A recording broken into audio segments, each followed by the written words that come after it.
Hali kama hii hapa, zote hizi kesi unakuta kwamba zina vibali vya mkurugenzi mkuu wa taifa wa mashtaka. Sasa ni kweli kwamba tumefika hapa kweli kwamba hizi kesi ambazo mtu anatekeleza tu haki yake ya kikatiba inageuzwa inakuwa ni jinai?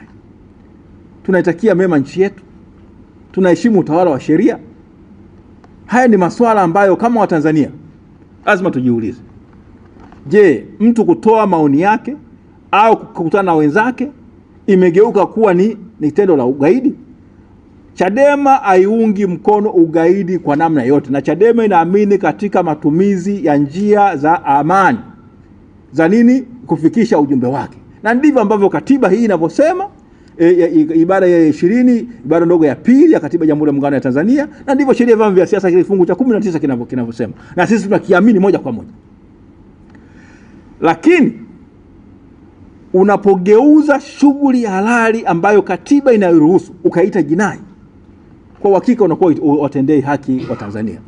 Sasa kama mawakili tumekaa chini na kufikiria cha kufanya, tutakuwa na majibu sahihi na hatua sahihi za kisheria dhidi ya vitu kama hivi. Hatuwezi tukawaacha watu wakateseka, wakafunguliwa kesi za jinai, watu wakasota mwaka mmoja, miaka miwili, miaka mitatu, miaka minne wakiwa wanapambana na kesi za namna hii. Alafu tunasema tuache tu mkondo wa sheria tuache sheria ichukue mkondo wake. Si haki. Kama unafungua mashtaka ambayo yanaonekana kwamba yana chuki au yana lengo la kukomoa, kama chama na sisi kama mawakili ambao ni watumishi wa mahakama, lazima hatua stahiki zichukuliwe. Hatuwezi tukaacha hivi. Tumevumilia sana. Mwenyekiti amefunguliwa kesi, ametumia kila aina ya mbinu za kisheria za mahakamani kwamba kesi imekuja, pambana nayo mahakamani hivyo hivyo. Sawa. Lakini kuna haja ya kuangalia ukatiba wa vitu hivi.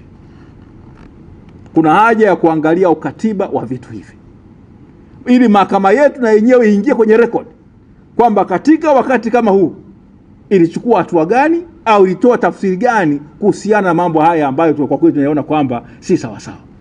Kama nilivyosema, Chadema katu kamwe haitaunga mkono matumizi ya nguvu, haitaunga mkono matumizi ya kuharibu mali za watu, lakini katu kamwe haitakubali kuona kile ambacho ni haki ya msingi ya Mtanzania ambayo katiba inaitambua. Agano la kimataifa la haki za kiraia na za kibinadamu linasema, ICCPR inatamka, na Tanzania tumeridhia na kuwa sehemu ya hiyo tamko. Kwa mfano, katika ibara, kama mkitaka kuangalia ibara ya 9 ya katiba ya Jamhuri ya Muungano wa Tanzania inavyosema,